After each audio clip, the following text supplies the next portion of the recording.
লাস লাজাস cathedral বিশ্বের সবচেয়ে মনোরম স্থাপনাগুলোর মধ্যে একটি। এটি গুয়েতারা নদীর তীরে সমুদ্রপৃষ্ঠ থেকে ২৬০০ মিটার উচ্চতায় অবস্থিত। ক্যাথেড্রালটির বিশেষত্ব হল এর আশ্চর্যজনক ধনুকাকৃতির গম্বুজ এবং খিলান, যা সত্যি নজরকাড়া। নিওগথিক শৈলীতে নির্মিত এই ভবনটি একটি সেতুর উপর দাঁড়িয়ে আছে।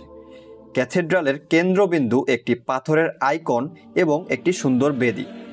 বর্তমানে এখানে দুটি ফ্রান্সিসকান সম্প্রদায় এই মন্দিরটির যত্ন নিচ্ছে, একটি কলম্বিয়া এবং অন্যটি ইকুয়েডরের।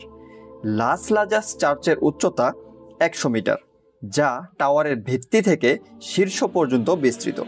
এর অভ্যন্তর মোজাইক এবং রঙিন কাচের জানালায় সাজানো, যা একটি অসাধারণ দৃশ্য তৈরি করে।